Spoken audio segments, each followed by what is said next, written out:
Welcome everyone. तो हम लोग जो पेपर वन का सीरीज कर रहे थे समरी कोर्स, उसको केवीएस मदन सर ने लिखा है। उसमें हम लोग देखेंगे आज यूनिट 9 जो कि है पीपल एंड एनवायरनमेंट। इसका हम लोग तीसरा पार्ट कर रहे थे। आज हम लोग देखेंगे types of natural hazard, earthquake, seismic zones in India, tsunami, volcano, cyclone, flash flood और भी दूसरे नेचुरल डिजास्टर्स। फिर देखेंगे नेचुरल डिजास्टर मैनेजमेंट एक्ट 2005 और एनवायरमेंटल प्रोटेक्शन एक्ट 1986। तो स्टार्ट करते हैं आज का चैप्टर। तो सबसे पहले हम लोग देखेंगे नेचुरल हैजर्ड्स जो होते हैं वो कितने प्रकार के होते हैं। नेचुरल हैजर्ड्स मतलब जो हम लोग के लाइफ को जो है लाइफ में डेंजर पहुंच जाती है, उन्हीं को कहा जाता है नेचुरल हैजर्ड्स। तो ये कितने प्रकार के? पहला है आपका जियोफिजिकल। जैसा आपको नाम से ही पता चला कि अर्थ मूवमेंट होने की वजह से या अर्थ के क्रस्ट में कोई चेंजेस के वजह से अगर किसी तरीके का हैजर्ड होता है तो उसे कहा जाता है जियोफिजिकल हैजर्ड। जैसे कि आपका अर्थक्वेक हो गया, फिर आपका वोल्केनो हो गया, वॉल्केनिक एरप्शन जो होता है वो सब क्या है? Geophysical hazard. फिर आते हैं आपके हाइड्रोलॉजिकल हैजर्ड पे। हाइड्रोलॉजिकल नाम से ही पता चल रहा है ये है हाइड्रो। हाइड्रो का मतलब क्या है? पानी से। तो पानी से अगर कोई भी हैजर्ड होगा तो फिर वो हो जाता है हाइड्रोलॉजिकल हैजर्ड। जैसे कि आपके हो गए फ्लड्स, तो ये हो गए आपके हाइड्रोलॉजिकल हैजर्ड। फिर आते हैं आपके मेट्रोलॉजिकल हैजर्ड।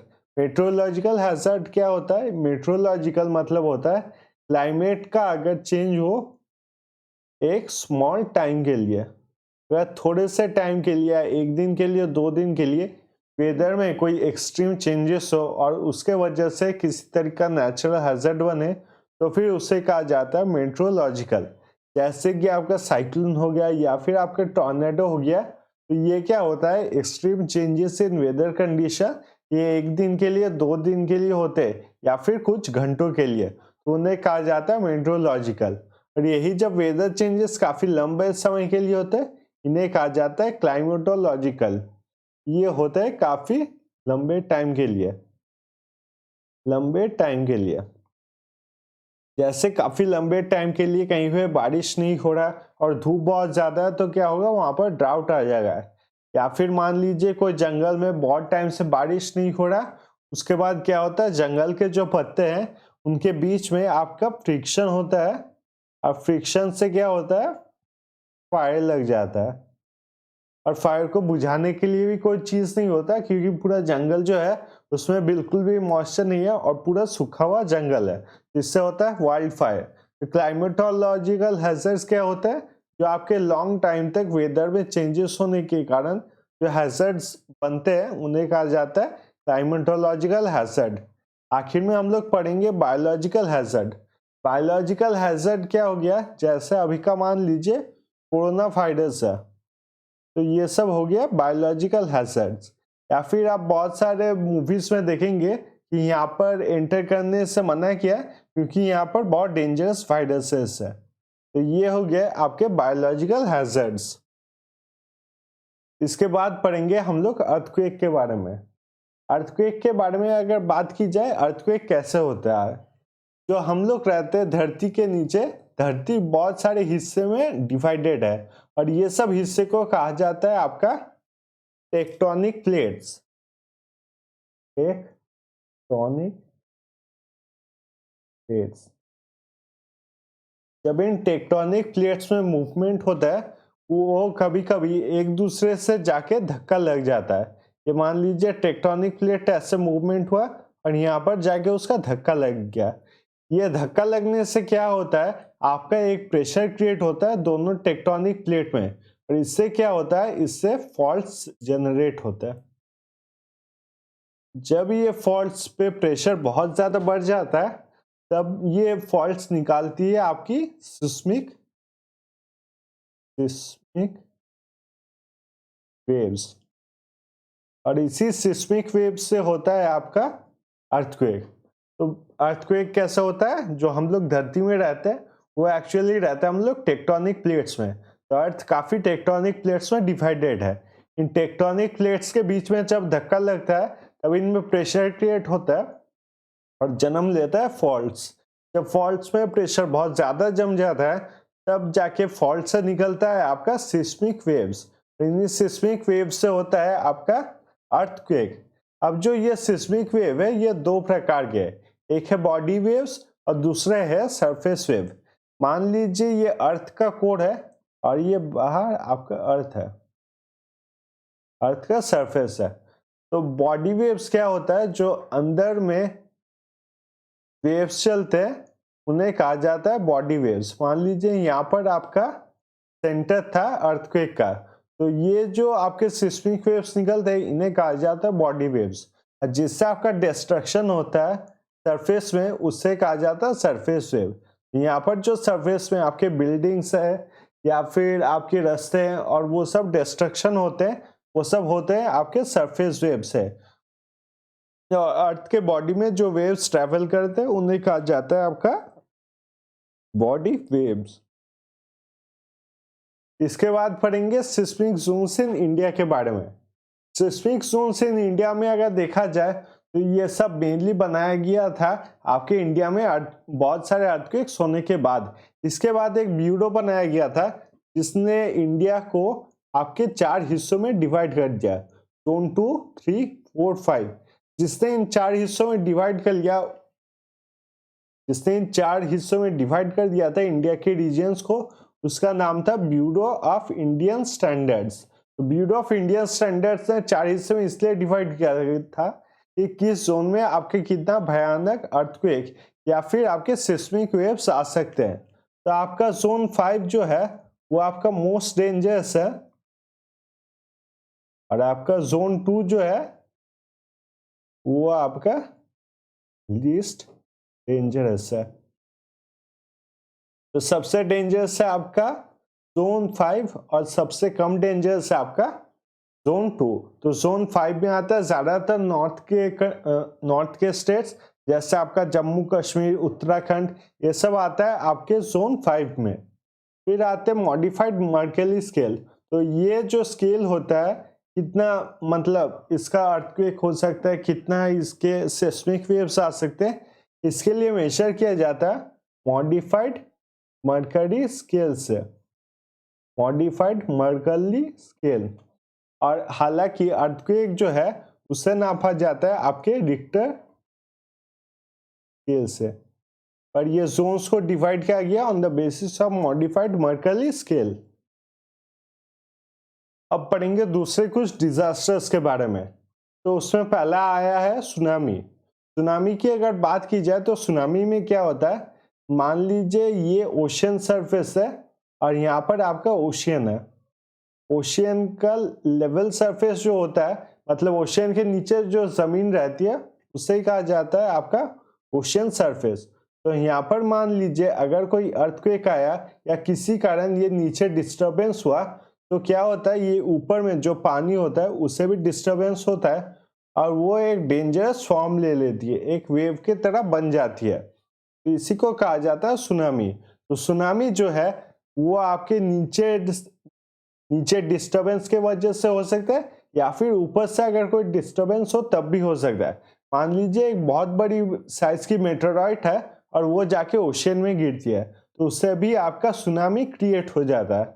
सुनामी को देखने का एक तरीका ये होता है कि आप देखेंगे अगर समुंदर के किनारे आप जाते हैं और समुंदर के किनारे आप देखेंगे पानी अगर बहुत दूर तक ओशियन के अंदर तक चला जाता है, इसका मतलब है कि सुनामी आने वाला है। इसका मतलब है हम लोग को समुंदर से जितना दूर हो सके उतना दूर जाना चाहिए। तो ये है आपका सुनामी। दूसरा आता है हम लोग का वॉल्केनो। वॉल्केनोस क्या होते हैं, जो हम लोग अर्थ रहते हैं, अर्थ के बीच में रहता है आपका कोर और कोर हमेशा आपका गर्म रहता है। जब ये बहुत ज्यादा गर्म हो जाता है और ये अपने अंदर प्रेशर संभाल नहीं सकता है तो क्या होता है, ऐसे कोई सरफेस से बीच में से पहाड़ को तोड़ के ये जो लावा है वो बाहर निकलने लगता है। हर तरफ से लावा जो है वो बाहर निकलने लगता है और ये इसी को कहा जाता है आपका वॉल्केनोस। फिर आएंगे हम लोग साइक्लोन्स पे। साइक्लोन्स की अगर बात की जाए तो साइक्लोन जो है ज्यादातर आपके वहीं पे हो रहा है जो कि आपके ओशियन या सी बॉडी के करीब है। तो ये साइक्लोन्स मेनली क्यों होता है, तो आप इजी चीज में ये समझ लीजिए, ये मेनली होता है जब आपका टेम्परेचर डिफरेंस ये between the land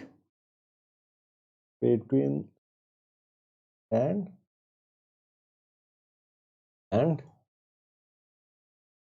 water body. तो आप हमेशा ये देखेंगे कि साइक्लोन जहाँ होता है वो आपके समुंदर या फिर ओशियन के बहुत करीब होता है। तो साइक्लोन्स अगर देखा जाए तो इंडिया में जो साइक्लोन्स होते हैं वो ज्यादातर आपके मिड लेवल के साइक्लोन होते हैं। तो कुछ साइक्लोन्स के बारे में हम याद रखेंगे जो रिसेंट साइक्लोन हुए थे, जैसे कि अम्फान, निसर्गा, गति, नीवर। और इंडिया में अगर सबसे डेंजरस साइक्लोन की बात की जाए तो इंडिया में सबसे डेंजरस साइक्लोन हुआ था उड़ीसा साइक्लोन, जो कब हुआ था 1999 में। इसके बाद हम लोग बात करेंगे फ्लैश फ्लड के बारे में। फ्लैश फ्लड अगर बात की जाए तो ये मेनली होता है आपके रिवर से जब पानी बाहर निकल आता है और हर तरफ फ्लड हो जाता है अचानक से, तब कहा जाता है आपके फ्लैश फ्लड। जैसे आपके ये बंगाल या बिहार में आप रहते होंगे तो आपने सुना ही होगा कि सन और दामोदर जो है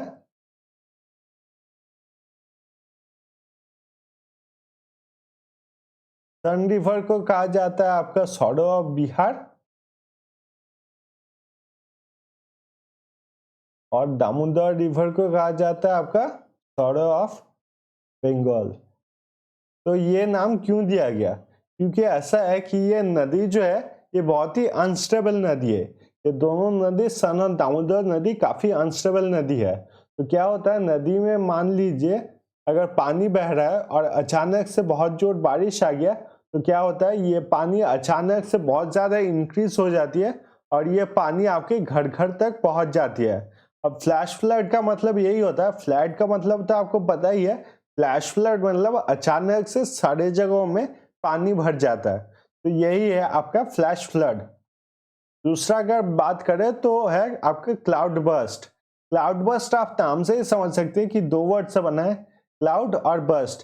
क्लाउड बर्स्ट में क्या होता है अचानक से किसी एक पर्टिकुलर जगह में अगर बहुत जोर से बारिश होने लगे तो उसे कहा जाता है क्लाउड बर्स्ट।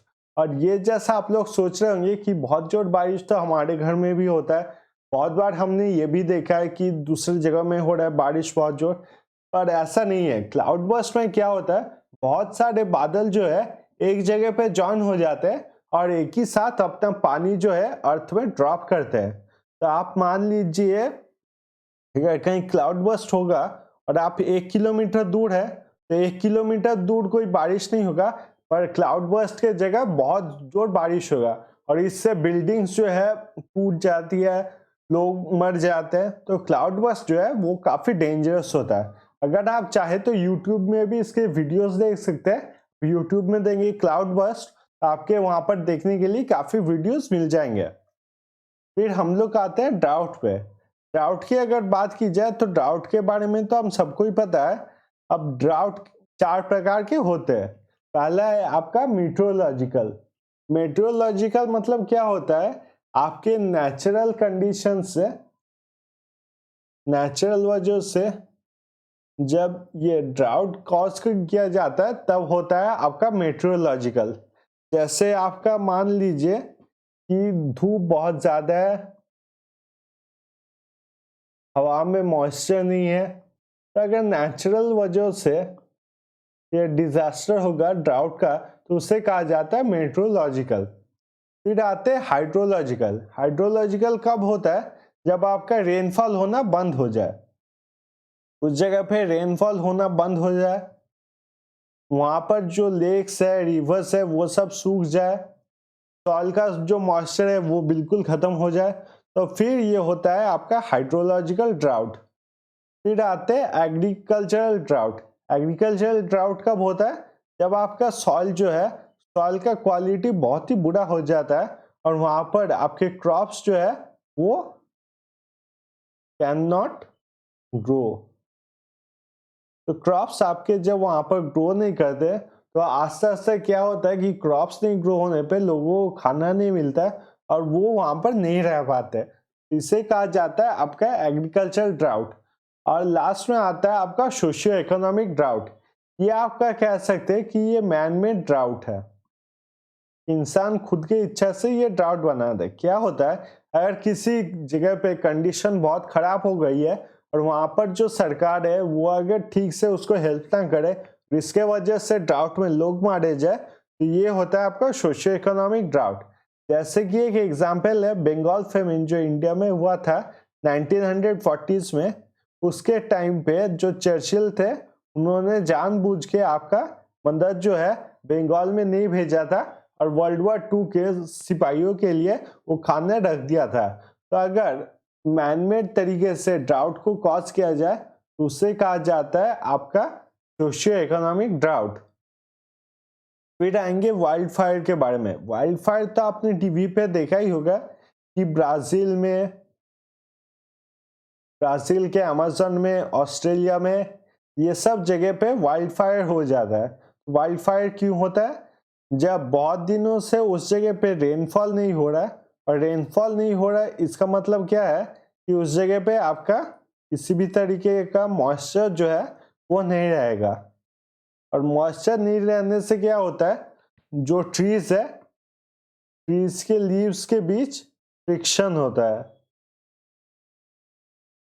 ट्रीज के लीव्स के बीच फ्रिक्शन होता है, और इस फ्रिक्शन से क्या होता है, आपका आग लग जाता है। और ये आग जो है पूरे पूरे एकदम फॉरेस्ट में स्प्रेड हो जाता है। और क्योंकि किसी भी तरीके का मॉइस्चर नहीं है तो ये आग बुझ भी नहीं पाता है, तो इसी को कहा जाता है आपका वाइल्ड फायर। फिर आते हैं हम लोग लैंडस्लाइड्स पे। आप लोग देखेंगे कि ज्यादातर जो हिली रीजन्स होते हैं वहां पर आपका जब रेनी सीजन चलता है तब बोला जाता है कि टूरिस्ट जो है उनको नहीं जाना चाहिए। तो वो इसलिए कहा जाता है क्योंकि रेनी सीजन में आपके हिली एरियाज में लैंडस्लाइड होते हैं। लैंडस्लाइड में क्या होता है, जमीन का एक बहुत बड़ा टुकड़ा जो है वो पहाड़ से अलग हो गए या फिर लैंड से अलग हो गए आपका नीचे की तरफ आ जाता है। तो इससे क्या होता है, जो रास्ते से लोग जा रहे हैं, मान लीजिए रास्ते पे ये जमीन का टुकड़ा गिरता है और इससे रोड ब्लॉक होता है, या फिर बुरा से बुरा हो सकता है लोगों के ऊपर डायरेक्टली ये गिर भी जाए। इसलिए बोला जाता है बारिश के सीजन में कभी भी आपको पहाड़ी एरियाज में नहीं जाना चाहिए। इसके बाद आएंगे एनडीएम एक्ट 2005। एनडीएम का अगर फुल फॉर्म देखा जाए तो वो है आपका national disaster management act. National disaster management act कब पास किया गया था? तो पास किया गया था 2005 को। ये किस लिए पास किया गया था कि डिजास्टर होने के बाद डिजास्टर को हम लोग कैसे कंट्रोल कर सकते हैं, कैसे वर्क करना चाहिए ताकि उसका डिजास्टर का जो इफेक्ट हुआ है वो मिनिमम से मिनिमम हो। इसके लिए बना था आपका national disaster management act. National disaster management act जो है कोई भी डिजास्टर होने से पहले उसको 4 हिस्से में डिवाइड करता है। पहला है आपका लेवल L0। लेवल L0 में क्या होता है, ये डिजास्टर से पहले का टाइम है, डिजास्टर होने से पहले का टाइम है, जहां पर लोगों को बताया जाता है कि डिजास्टर होने वाला है और आप लोग को सावधान रहना होगा। जैसे अगर मान ले अम्फान साइक्लोन जब आने वाला था वेस्ट बंगाल में, तो वेस्ट बंगाल में जो आपके सी साइड है, सी बीचेस है, वहां पर जो लोग हैं उनको जाने से मना कर दिया जा रहा था। जो मछली पकड़ने जाते हैं उनको मतलब ओशन में जाने नहीं दिया जा रहा था, उनके बोट रोक दिए जा रहे थे। तो ये है आपका L0। फिर आएंगे L1 पे। L1 अगर बात की जाए तो यहाँ पर आपके डिस्ट्रिक्ट लेवल पे ही काम हो सकता है। तो यहाँ पर जो डिजास्टर होता है ऐसा देखा जाता है कि डिस्ट्रिक्ट लेवल के पास ही इतने सोर्सेस है कि वो इसको कंट्रोल कर सके, और स्टेट को बोला जाता है कि आप तैयार रहिए कि अगर डिस्ट्रिक्ट को हेल्प चाहिए तो फिर स्टेट हेल्प करेगा। लेवल 2 में क्या होता है, लेवल 2 में देखा जाता है कि डिजास्टर जो है, डिजास्टर का लेवल काफी ज्यादा है और स्टेट को इसमें काम करना पड़ रहा है, और स्टेट के पास ऐसे रिसोर्सेस रहते हैं कि वो इस डिजास्टर को ठीक से मैनेज कर पाए। और लेवल 3 होता है सबसे डेंजरस, जिसमें सेंटर को काम करना पड़ता है। इस सेंटर को जल्दी से जल्दी उसमें काम करना पड़ता है ताकि डिजास्टर में जो लाइफ का लॉस हुआ है उसे कम से कम किया जा सके। तो ये है आपका लेवल L0, L1, L2 और L3। इसके बाद हम लोग पढ़ेंगे एनवायरमेंटल प्रोटेक्शन एक्ट 1986 के बारे में। एनवायरमेंटल प्रोटेक्शन एक्ट 1986 में पास किया गया था after the Bhopal gas tragedy. तो भोपाल गैस ट्रेजेडी हुआ था, उसने पूरे इंडिया को हिला दिया था कि एक फैक्ट्री के गलत काम करने की वजह से इंडिया के लोगों को इतना नुकसान झेलना पड़ा। तो भोपाल गैस ट्रेजेडी से पहले भी बहुत सारे नियम थे और ये नियम क्या करते थे, अगर कोई इंडस्ट्री आपके एनवायरमेंटल लॉ नहीं मानते तो उनपे फाइन लगाते थे। मान लीजिए कोई इंडस्ट्री जो है वो एनवायरमेंटल लॉ नहीं मानता तो उस पे आपका 20,000 का फाइन या फिर 50,000 का फाइन या फिर कोई एक स्पेसिफिक अमाउंट ऑफ फाइन देना पड़ता था, पर आप जो इंडस्ट्रीज का काम करना है वो रोक नहीं सकते थे। इस लॉ को इंडस्ट्रीज जो है वो मिसयूज करते थे। वो क्या सोचते थे, अपना काम कंटिन्यू रखो, अगर कुछ गलत भी हम लोग करते तो ज्यादा से ज्यादा क्या होगा, हम लोग को फाइन देना पड़ेगा। तो एनवायरमेंटल प्रोटेक्शन एक्ट 1986 ने जो है इसे बिल्कुल पूरे तरीके से चेंज कर दिया है। इसने आपका सेंट्रल गवर्नमेंट को पावर दिया कि अगर कोई फैक्ट्री है जो लॉ आपका नहीं मानती है तो आपके पास पावर है कि पूरे इंडस्ट्री को जो है उसे बंद कर सकते हैं, उसका काम करना बंद कर सकते हैं या फिर उसे लाइसेंस देने से भी मना कर सकते हैं। तो वही पास हुआ था एनवायरमेंटल प्रोटेक्शन एक्ट 1986, जिसने बहुत सारा पावर दे दिया था आपके सेंट्रल गवर्नमेंट को। तो यही था आज के लिए चैप्टर। चलिए इसे एक बार रिवाइज करते हैं। तो सबसे पहले हम लोग पढ़ेंगे types of natural hazards. Types of natural hazard की अगर बात की जाए तो सबसे पहले आता है आपका जियोफिजिकल हैजर्ड, जिसमें अर्थ के कोई चेंजेस के वजह से आपका हैजर्ड्स होते हैं। फिर है हाइड्रोलॉजिकल हैजर्ड, जिसमें आपका पानी का कोई चेंजेस रहता है जिसके वजह से आपके ये हैजर्ड्स होते हैं। फिर आ गया आपका मेट्रोलॉजिकल हैजर्ड, जिसमें आपका वेदर चेंज होता है पर कुछ ही टाइम के लिए। और क्लाइमेटोलॉजिकल हैजर्ड, जिसमें आपके क्लाइमेट चेंज होता है काफी लंबे टाइम के लिए। फिर आया आपका बायोलॉजिकल हैजर्ड, जिसमें कोई बैक्टीरिया या वायरस होने की वजह से हेल्थ हैजर्ड पे इफेक्ट पड़ता है। फिर आते हैं अर्थक्वेक पे। तो अर्थक्वेक कैसे होता है, हम लोग जो टेक्टोनिक प्लेट्स में रहते हैं वो जब एक दूसरे में कोलाइड करते हैं उनमें प्रेशर बनता है फॉल्ट, और फॉल्ट में जब बहुत ज्यादा प्रेशर बनता है वो निकालता है आपका सेस्मिक वेव। सेस्मिक वेव दो प्रकार के होते हैं, पहला बॉडी वेव्स और दूसरा सरफेस वेव। बॉडी वेव आपके अर्थ के अंदर ही होता है और सरफेस वेव आपका ज्यादातर जो है वो डिस्ट्रक्शन कॉज करता है, जैसे बिल्डिंग तोड़ना या फिर रास्ते तोड़ना, वो सब होता है ड्यू टू सरफेस वेव। अब ये सब अर्थक्वेक को संभालने के लिए इंडिया में डिवाइड किया गया था 4 जोन्स, जिन्हें बताया जाता है seismic zone. Seismic zone 2, 3, 4 and 5, जिसमें सबसे डेंजरस था सिस्मिक जोन 5। इसको किसने बनाया था, तो ब्यूरो ऑफ इंडियन स्टैंडर्ड्स ने बनाया था। ये कितना डेंजरस है इसको मेजर करने के लिए बनाया गया था मॉडिफाइड मर्करी स्केल। और अगर अर्थक्वेक के बारे में अगर नॉर्मली पूछा जाए तो उससे मेजर करते हैं रिक्टर स्केल से। फिर दूसरे डिजास्टर के बारे में पढ़ेंगे। पहला है आपका सुनामी, जो कि आपके ओशियन या सी लेवल पे होता है। वॉल्केनोस, साइक्लोन्स, जिसमें फेमस आपका अम्फान, निसर्गा, गति, निवर, और सबसे डेंजरस जो हुआ था वो हुआ था Orissa cyclone in the year 1999। फिर आते हैं फ्लैश फ्लड पे, जहां पर अचानक से आपका पूरा फ्लड हो जाता है। Cloud burst, drought. ड्राउट 4 प्रकार के होते हैं। पहला है आपका मेट्रोलॉजिकल, नेचुरल कंडीशंस के वजह से। हाइड्रोलॉजिकल, पानी के वजह से। एग्रीकल्चर, सॉइल खराब हो जाने की वजह से। सोशियो इकोनॉमिक, मैन मेड कारणों से। फिर आते वाइल्ड फायर और लैंडस्लाइड्स पे।